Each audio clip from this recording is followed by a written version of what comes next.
Auspicia a Impacto Económico Rakiduam, servicios para la industria del petróleo y gas.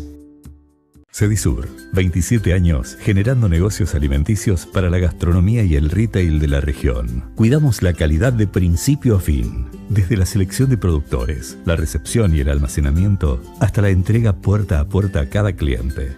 Cedisur, negocios alimenticios en Río Negro y Neuquén. www.cedisur.com.ar. Como lo habíamos anunciado, la semana pasada visitó Neuquén Ricardo López Murphy, economista, ex candidato a la presidencia, invitado por la Fundación Progreso y Libertad de Neuquén y Río Negro, de la que formó parte, la Fundación Naumann y Fundación Cívico Republicana. Ofreció una conferencia sobre el tema de la calidad institucional y el desarrollo económico, gran convocatoria de gente, un salón AMUC lleno. Lo alentador es que hay muchas personas que quieren escuchar propuestas, ideas para encontrar el rumbo. El diálogo con Ricardo López Murphy. Ricardo, bienvenido a Neuquén, un gusto tenerlo nuevamente en la región. Es un placer estar con ustedes de nuevo. Me gustaría comenzar con un tema que tiene que ver con lo institucional. Tema cuadernos. ¿Cómo ve lo que está ocurriendo, lo que se está conociendo? A mí me parece que ese aspecto, digamos, de la provisión de obras, servicios por parte del Estado, siempre fue el núcleo central de corrupción. El punto clave ahí es cómo usted hace un entorno lo suficientemente competitivo para que no se puedan cartelizar y cobrar sobreprecios. En particular, eso se agrava si el gobierno es cómplice o es el gestor de los sobreprecios. Me parece que ese fenómeno, que no solo se dio acá, se dio en Brasil, es un fenómeno muy grave, muy enfermizo, muy malo para nuestro crecimiento, porque, a ver cómo lo puedo poner. En el fondo lo que usted baja es la productividad del capital, o sea, usted infla el capital, que no es verdad, porque es un capital más chico, lo infla por los sobreprecios, entonces usted reduce la tasa de crecimiento. El otro aspecto es el mecanismo de corrupción que eso genera, parte financiando inmensos aparatos políticos, parte enriqueciendo a los funcionarios, parte generando la complicidad de jueces, digamos, de todo un sistema muy enfermo, muy patológico. En ese aspecto yo haría dos comentarios. Uno, a mí me parece sano que eso haya explotado y que se salga por todos lados y se termine. Pero la lectura de haber descubierto de casualidad, como fue este episodio, el problema de la corrupción no quita cómo arreglar eso de fondo. Y eso se arregla de fondo con un marco de compras públicas, de licitaciones, que sea competitivo. Transparente. Transparente. O sea, ese punto es crucial. Entonces, si queremos evitar esto, tenemos que hacer un marco competitivo. Ahora, claro, si hubo un sector que logró exitosamente, aún en la década del 90, cuando se abrió la economía, evitar la competencia, fue este. Claro. Es decir, este es un sector que ha logrado lo que no logró nadie, que fue impedir la competencia. Usted se refiere al sector de la construcción. Claro, los sectores de proveedores del Estado, la patria contratista, o sea, viene de muchos años, nunca organizado desde el poder como una máquina recaudadora. Eso es la novedad. Claro. O sea, ocurría, pero en sectores aislados, en episodio por episodio, no ocurría de una manera mafiosa, con un plan, centralmente organizada, con un mecanismo, como muchos de ellos han declarado, explícito, de que el aparato político que tenemos que financiar es inmenso y nosotros venimos de una provincia, venimos de una provincia que yo en la campaña electoral contra Néstor Kirchner denunciaba eso, o sea, los problemas de corrupción, de bloquear la competencia, de inhibir la justicia, eran muy notorios en Santa Cruz, y yo los denunciaba en la campaña electoral. Lamentablemente no me prestaron la atención debida.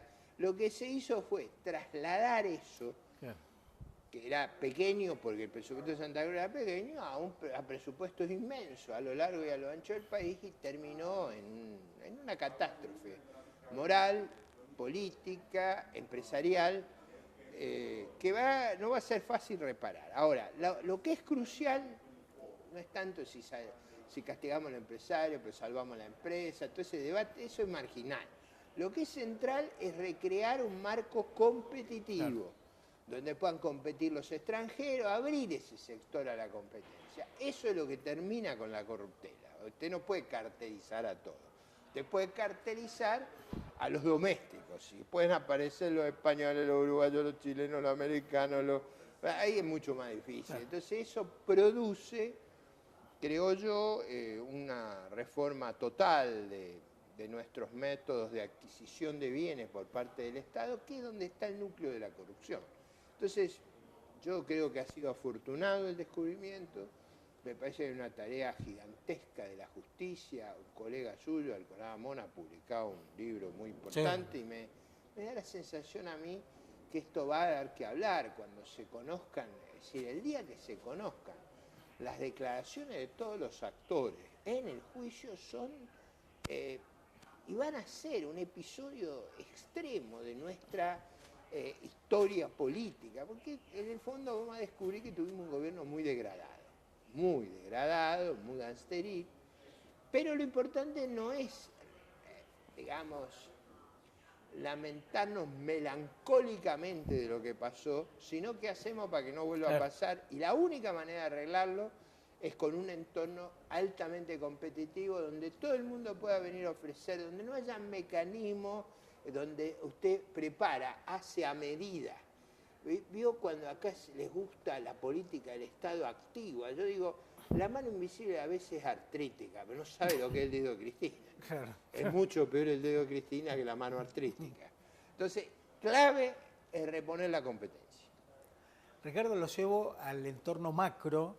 Un breve diagnóstico. ¿Cómo llegamos a este descalabro económico, alta inflación, altas tasas de interés? Bueno, una combinación de herencia, dificultades externas, cambio en las circunstancias e incompetencia del gobierno, es decir, políticas delirantes. Vamos por una. La herencia. Lo que tuvimos en esos 12, 13 años de gobierno populista fue una fuerte descapitalización de la economía. Para ponerlo de una manera muy simple, el Banco Central llegó a tener una posición neta negativa de 96.000 millones de dólares. O sea, un patrimonio negativo de 96.000 millones de dólares. Esa era la verdadera pérdida del Banco Central, el desfonde que se ha hecho del Banco Central. Como eso, estábamos descapitalizados en energía, en infraestructura, en Fuerzas Armadas. Donde usted miraba había un problema de descapitalización aguda. El segundo, pero más importante, que no fue visto por el gobierno, es el shock del 2014. El segundo semestre del 2014, la caída de los precios de las materias primas, la soja cae en el orden de 600 a 300. Eso, las exportaciones nuestras cayeron de 85.000 a 55.000. Creer que no iba a pasar nada, es decir, que a usted le caen las ventas, 45%, y usted no cree que no puede hacer ninguna corrección, es que está delirando. Ese shock obligaba, cualquiera fuera el ganador, Scioli o Macri, a una corrección enorme. Yo me acuerdo los debates en la campaña electoral. Hay una intervención con Mariano Grondona que es inolvidable, porque Scioli decía que Macri no iba a hacer lo que decía. Yo decía, ni Scioli ni Macri van a hacer lo que decía, porque cuando uno suma la herencia más el shock externo, van a tener que hacer un cambio muy drástico.